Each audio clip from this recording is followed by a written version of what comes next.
Hello, I'm Malcolm Cox, and this is another edition of What We Are Reading. And we're back for a second bite of this book, Zeal Without Burnout by Christopher Ash.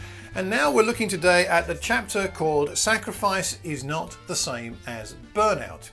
Sacrifice is not the same as burnout. Now we know we're meant to be fully committed and wholehearted in our discipleship of Jesus Christ. Luke 9:23 and 24. If you want to save your life, you'll lose it. We've got to give ourselves wholeheartedly. That's fine. But does that mean that we should aim at burnout? The preacher George Whitefield famously said, "I would rather wear out than rust out." Now I would agree with that in the sense that I don't want to be rusty and get stuck. I don't want to be complacent. I don't want to be lukewarm. But is burning out our goal? Is that what Jesus is really calling us to? Romans chapter 12 and verse 1 says, Paul writes, "I urge you to, in view of God's mercy, to offer your bodies as a living sacrifice, holy and pleasing to God." A living sacrifice, not a dead sacrifice.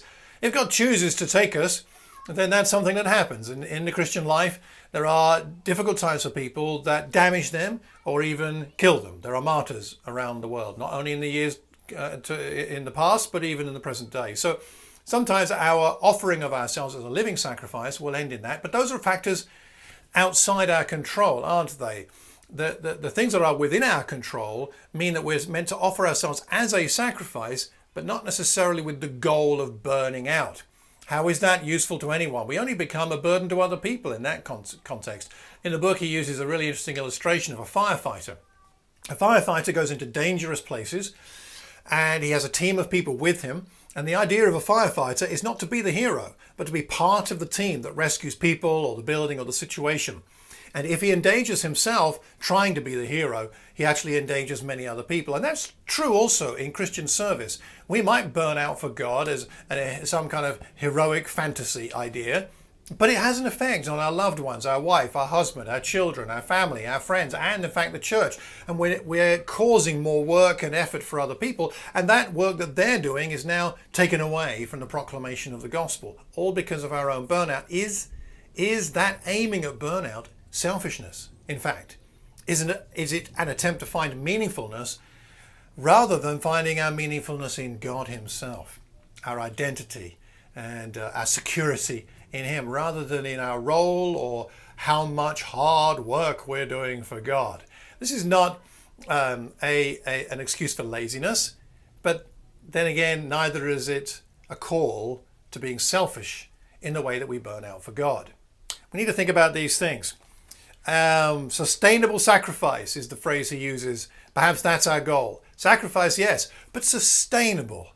Something we can maintain, not just for now, but for decades and decades to come, or as however long God gives us to live on this earth. And he is in control of that rather than us. We're called to sacrifice, and amen. Let's do that. But what do you think about the best ways do we have of understanding the difference between sacrifice and burnout? The zeal that burns brightly and is sustainable, as opposed to the zeal that means we burn out and potentially become a burden to the people around us. What's the difference there? What do you think? What have you seen? What have you heard from other people? What have you tried yourself? What have you tried that didn't work? What have you tried that did work?